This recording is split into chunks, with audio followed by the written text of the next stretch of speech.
شہید کے بھائی حسین حججی بیان کرتے ہیں کہ محسن کو سختی جھیلنا پسند تھا۔ سخت کوشش کے بعد کامیابی حاصل کرنے میں لذت ملتی تھی۔ بچپن سے اور نماز روزہ واجب ہونے سے پہلے سے اس کی عادت تھی، روزے رکھتا تھا اور اسی حالت میں گلی میں جا کر اپنے ہم عمر لڑکوں سے کھیلتا تھا۔ ہر چند اس کا چہرہ بہت معصوم اور پیارا تھا، پھر بھی شرارتیں کرتا تھا۔ جب لڑکوں سے اس کا جھگڑا ہوتا تو دوڑ کر آتا مجھے بلاتا۔ جیسے ہی میں گلی میں پہنچتا سارے لڑکے بھاگ کر دوڑ جاتے۔ وہ ہنس کے کہتا، میں نے انہیں بتایا تھا کہ میرا ایک بھائی ہے جو بہت طاقتور ہے، اب بھی آ کر تم سب کو مارے گا۔ جب وہ روزے رکھتا تو امی پریشان ہوتی تھی اور کہتی تھی دیکھو تو کیسے تمہارے ہونٹ سوکھ گئے ہیں، یا تو جا کر تھوڑا پانی پیو، یا اگر مکمل روزہ رکھنا ہے تو باہر مت نکلو اور گھر پہ آرام سے بیٹھو۔ لیکن وہ کہاں سنتا تھا۔ میں بھی موقع فائدہ اٹھا ایک گلاس پانی لے جاتا تھا کہ اس کا روزہ ٹوٹ جائے، لیکن وہ اپنی ان بچگانہ اور معصومیت بھری نظروں سے، جنہیں میں کبھی نہیں بھول پاؤں گا، التجا کرتا اور میں بھی اسے چھوڑ کر چلا جاتا۔ اس کا شور و شوق اس بات کا باعث بنتا تھا کہ وہ ہر لمحے سے لذت اٹھائے، اپنے روزے رکھنے سے بھی اور لڑکوں کے ساتھ کھیلنے سے بھی۔ جب اسے کوئی اہم کام انجام دینا ہوتا تو پہلے مجھ سے مشورہ کرتا، لیکن اصل رہنمائی ابو سے لیتا تھا۔ ابو کو بہت مانتا تھا اور اپنے کاموں میں ابو کے تجربوں سے استفادہ حاصل کرتا تھا۔ اس کا بڑا بھائی ہونے کے ناطے میں آج جب بھی محسن کا نام سنتا ہوں تو میرے ذہن میں اس کے بچپن کی یادیں تازہ ہو جاتی ہیں اور وہ تمام اچھے دن یاد آ جاتے ہیں جو ہم نے ایک ساتھ گزارے تھے۔ بچپن میں ہم بہت لڑتے جھگڑتے تھے، لیکن ایک منٹ بھی نہیں گزارتا تھا ہم دوبارہ دوست بن جاتے تھے۔ مجھے اچھی طرح یاد ہے ایک رات جب ہم ابو کے گھر پر تھے، میں نے اس سے کہا تمہاری تعلیم اچھی ہے، رضا کرنا ٹور اور بسیج نیز حاجی احمد کاظمی انسٹیٹیوٹ میں بھی خدمات انجام دے چکے ہو، اس لیے اگر تم چاہو تو آ کر ہمارے اپنے شہر میں اپنی فوجی ٹریننگ پوری کر سکتے ہو۔ کہنے لگا اگر میں کوشش کروں تو کچھ ہو سکتا ہے، لیکن میں خود چاہتا ہوں کہ یہاں سے کہیں دور جا کر اپنی فوجی ٹریننگ مکمل کروں، تاکہ ایک تو دنیا دیکھ سکوں، دوسروں سختیوں کا مقابلہ کر سکوں۔ بڑا خوبصورت تجربہ ہے۔ فوجی ٹریننگ مکمل ہونے کے بعد ایک مدت تک وہ نجی کاروبار کرتا رہا، پھر سپاہ میں اس کی بھرتی کے امکانات فراہم ہو گئے۔ پہلے میں نے اس کی شدید مخالفت کی، کیونکہ فوج کی زندگی مشکل اور خطرناک ہوتی ہے، لیکن وہ اپنے پیشے پر ایسا عاشق تھا کہ صاف لگتا تھا کہ اس کی راہ تمام تر سختیاں اسے دیکھو جان سے پیاری ہیں، اور اس نے اپنی زندگی میں کسی بہت بڑے ہدف کے بارے میں سوچ رکھا ہے۔ وہ پہلی بار شام گیا تو مجھے نہیں معلوم تھا۔ اس کی واپسی سے ایک ہفتہ پہلے ابو نے بتایا وہ شام میں ہے۔ مجھے زور کا دھچکا لگا، میرے ہاتھ پہ ٹھنڈے ہو گئے، پھر اس کی سخت فکر ہونے لگی۔ لیکن اگلے ہی ہفتے وہ واپس آیا، اس نے ہم سب کی پریشانی ختم کر دی۔ ہم سب اس کے استقبال کے لیے گئے۔ میں نے اسے گلے لگا لیا، مجھے فخر محسوس ہو رہا تھا اپنے بھائی پر، جس نے نہ صرف حضرت زینب سلام اللہ کے حرم کا دفاع کیا تھا بلکہ ایران کے امن و امان کی راہ میں بھی اہم قدم اٹھایا تھا۔ جب وہ شام سے لوٹا ہم اسی رات اسی سے ملنے گئے۔ میں نے اس سے کہا مجھے معلوم ہوتا کہ تم شام جا رہے ہو تو میں تمہیں ضرور روکتا اور جانے نہ دیتا۔ بھائی ایسے حساس موقع پر اپنی بیوی کو اکیلا چھوڑ کر کیوں چلے گئے تھے؟ اسے اس وقت تمہاری سخت ضرورت ہے، کیا تمہاری خواہش نہیں تھی کہ تمہارا بچہ ہو؟ اس نے جواب میں کہا۔ اسے سن کر میں شرم سے پانی پانی ہو گیا، مزید ایک لفظ ہی منہ سے نکل تھا۔ کہنے لگا میں اپنی بیوی بچے کا عاشق اور شدائی ہوں اور انہیں بہت بہت چاہتا ہوں، لیکن جہاں بات اہل بیت علیہ السلام اور حضرت زینب سلام اللہ علیہ کی ہوگی تو میں انہیں بھی چھوڑ سکتا ہوں۔ اب میں سوچتا ہوں تو مجھے لگتا ہے واقعی ایسا ہی ہے۔ جب پتہ چلا کہ دوبارہ شام جا رہا ہے تو میں نے بہت کوشش کی کہ اس کا ارادہ بدل سکے، لیکن صاف ظاہر تھا اس نے اپنا من بنا لیا تھا، اس کی ساری آرزو شام جانا رہ گیا تھا۔ جب وہ الوداع کہنے ہمارے گھر آیا تھا تو پتہ چلا کہ یہاں آنے سے پہلے چچا، پھوپھی، بڑی امی اور بڑے ابو کے گھر بھی گیا ہے اور سب کو خدا حافظ کہہ کر آیا ہے۔ مجھے تقریباً یقین ہو چلا تھا محسن اب لوٹ کر نہیں آئے گا۔ اس نے سب سے کہا کہ اسے معاف کر دیں اور چلا گیا۔ جانے سے پہلے میں نے محسن سے کہا کہ اگر اس کے لیے ممکن ہو تو ہر روز امی کو فون کیا کرے تاکہ وہ پریشان نہ ہو۔ محسن کو جب بھی موقع ملتا دوپہر سے پہلے فون کرتا اور امی سے بات کرتا تھا۔ اب جب کبھی دوپہر سے پہلے میں ابو کے گھر ہوتا ہوں مجھے ان وقتوں کی یاد آتی ہے جب ٹیلی فون کی گھنٹی بجتی تھی اور امی خوشی کے عالم میں ٹیلی فون کی طرف لپکتی تھی۔ انہیں پتہ ہوتا تھا یہ محسن ہی ہے، جسے کوئی فرشتہ ان کے دل میں یہ بات ڈال دیتا کہ محسن کا فون آنے والا ہے۔ انہی دنوں ایک بار جب ابو کے گھر میں بیٹھا ٹیلی فون کی گھنٹی بجی، امی باورچی خانے میں کھانا بنا رہی تھی، کہہ رہی محسن کا فون ہے، بیٹا حسین ریسیور اٹھا لو، اس سے پہلے فون کر۔ میں نے ریسیور اٹھایا، ابھی حال احوال کر ہی رہا تھا کہ امی پہنچ گئی۔ امی کا شوق اور انتظار دیکھ کر مجھ سے رہا نہیں گیا، میں نے محسن کو خداحافظ کہہ کر ریسیور امی کو دے دیا۔ ابھی مجھے اس بات کا افسوس ہوتا رہتا ہے، کاش اس دن میں نے محسن سے زیادہ دیر تک بات کی ہوتی۔ منگل کی رات تھی، 8 اگست کا دن۔ پتہ نہیں صبح سے مجھے عجیب سی بے چینی ہو رہی تھی، مجھے نیند نہیں آ رہی تھی، صبح تک جاگتا رہا۔ اگلی صبح سویرے مجھے بڑی امی کے رونے کی آواز آئی۔ میرا گھر بڑی امی کے گھر سے قریب ہے۔ جیسے ہی میں ان کے گھر جانے کے لیے تیار ہوا، وہ میں دروازے پر پہنچ کر کہا، محسن کو داعش نے پکڑ لیا ہے۔ میری آنکھوں کے سامنے اندھیرا چھا گیا۔ میں نے پوچھا، آپ کو کس نے بتایا؟ بولی، میں تمہارے ابو کے ساتھ بینک میں تھی جب محسن کی سسر نے فون کر کے بتایا۔ میں فوراً امی کے پاس چلا گیا۔ میری حالت بہت بری تھی۔ امی کے گھر میری بہنیں، خالائیں، پھوپھیاں اور دوسرے سب لوگ جمع تھے۔ ایک بھیڑ لگی ہوئی تھی۔ سپا کو چند بات فون کرنے کے بعد ہمیں پکا یقین ہو گیا، داعش نے پچھلی رات محسن کو گرفتار کر لیا ہے۔ اگلے دن نجف اشرف 8 کے کمانڈر اور چند لوگ ہمارے گھر آئے اور محسن کی شہادت کی خبر کی تائید کی۔ مجھے یقین ہی نہیں آتا کہ محسن اب ہم پہ نہیں ہے۔ اس کا وہ معصوم اور بچکانا چہرہ ہمیشہ میری آنکھوں کے سامنے رہتا ہے۔ بھائی کی موت کا درد اس قدر جانکا اور سخت ہے کہ امام حسین علیہ السلام جیسی عظیم شخصیت نے بھی اپنے بھائی کے سرانے پہنچ کر فرمایا تھا، بھائی تمہارے غم نے میری کمر توڑ دی۔ خدا کا شکر ہے، ہمیں اس بات پر فخر ہے کہ محسن نے دینوی سعادت بھی پائی ہے اور آخرتی کامیابی بھی، اور ہمارے لیے، ایران کے لیے اور دنیا بھر کے مسلمانوں کے لیے یہ مایہ افتخار بن گیا۔ شہید کی بہن فاطمہ حججی فرماتی ہے، میرا خوبصورت چوزا مسئلہ ہوا زمین پر پڑا تھا، مر رہا تھا۔ اس کی نوک ٹیڑھی تھی، وہ اپنی آنکھیں نہیں کھول رہا تھا، تھر تھر کانپ رہا تھا اور اوپر اٹھنے کی کوشش کر رہا تھا۔ میں نے مسلسل آنسو بہاتے ہوئے محسن پر چلا رہی تھی۔ اس وقت ہماری عمر کو یہی تھی 7-8 سال، یا سے زیادہ یا پھر کم۔ گرمیوں میں ہم چوزے خریدتے تھے اور انہی کے ساتھ اپنا وقت گزارتے تھے۔ اس دن بھی ہم محسن کے ساتھ اپنی چوزے گلی میں لے گئے تھے۔ میرے چوزے پر محسن کے دوست کا پیر آ گیا تھا اور میں محسن کو قصوروار سمجھتی تھی۔ محسن نے ایک نظر مجھے دیکھا اور ایک نظر میرے چوزے کو، جا کر ایک اینٹ لے آیا اور زور سے چوزے کے سر پر دے مارا۔ میں نے فوراً اپنی آنکھیں بند کر لی اور اسے گالیاں دینے لگی۔ اس نے آ کے مجھے سمجھایا، کہا جب وہ چوزا سخت تکلیف میں تھا، میں نے اس کا درد ختم کر دیا۔ وہ مجھ سے 2-3 سال بڑا تھا، ہم ایک ساتھ کھیلتے تھے، کبھی وہ گھوڑا بن جاتا، میں اس پر سوار ہو جاتی۔ ہم لوگ بہت کہکہے لگاتے تھے، میں چلاتی، چل میرے گھوڑے۔ وہ وسیلہ نہیں تھا، اسے ایسی باتیں بری نہیں لگتی تھی۔ ہم بہت جھگڑتے تھے، جتنا آپ سوچ سکتے ہیں اس سے کہیں زیادہ۔ ایک دوسرے پر پانی پھینکتے تھے، ایک دوسرے کی کتاب اور پینسل سے لکیریں کھینچتے تھے اور کبھی کبھار انہیں پھاڑ دیتے تھے۔ ایک دن ہم دونوں میں سخت جھگڑا ہوا۔ محسن نے ایک جگ پانی اٹھا کر زہرے کی کتاب پر انڈیل دیا، پوری کتاب بھیگ گئی۔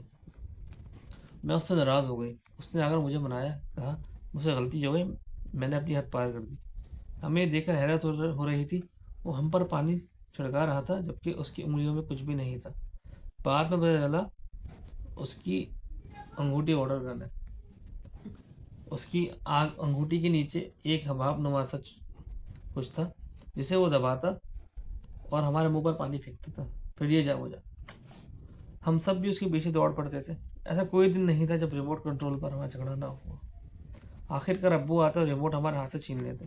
ایک بار ایسے ہی پکڑ دھکڑ ہو رہی تھی جب میں نے ٹی وی زمین پر گرا دیا اور ٹوٹ کر چکنا چور ہو گیا۔ بچپن میں جب بھی ہم آئس کریم خریدتے وہ اپنی آئس کریم فوراً ختم کر دیتا، پھر اپنی اس پچکی ہوئی اور معصومانہ چہرے سے ہماری طرف دیکھتا۔ میرا دل پسیج جاتا، میں اپنی آئس کریم اسے دے دیتی تھی۔ وہ بھی پیچھے ہٹنے والا نہیں تھا، پوری آئس کریم کھا لیتا اور اس کی ڈنڈی پر کئی بار زبان پھیرتا۔ تب مجھے اندازہ ہوتا کہ اس نے مجھے ایک بار پھر دھوکہ دیا۔ ان سب کے باوجود جب بھی محسن کا نام آتا ہے تو سن کر سب سے پہلی چیز جو میرے ذہن میں آتی ہے وہ اس کی عبادت گزاریاں ہیں۔ فاصلوں کے ساتھ اپنی نمازیں پڑھتا تھا۔ مغرب کی نماز پڑھتا تو عشاء کی نماز اس کے 1 گھنٹے بعد پڑھتا تھا۔ ظہر اور عصر کی نماز بھی ایسے ہی ہوتی تھی۔ کہتا تھا رسول اللہ کی سنت ہے۔ ہمارے حجاب اور پردے کے معاملے میں کافی غیر تمدد تھا۔ کہتا گاؤں چاہے لاکھ لمبا کشادہ کیوں نہ ہو، چادر کا مقابلہ نہیں کر سکتا۔ حضرت زینب سلام اللہ علیہ کی میراث چادر ہے۔ تم لوگ اپنے حجاب اور پردے کا خیال رکھو، تمہاری دیکھا دیکھی 4 اور خواتین پردہ کرنا سیکھ جائیں گی۔ میری عمر 12 سال تھی جب وہ پہلی بار شہید کاظمی انسٹیٹیوٹ کے ہمراہ راہیان نور ٹور پر گیا۔ وہاں سے میرے لیے گڑیا اور ابراہیم ہمت کی فوٹو لایا۔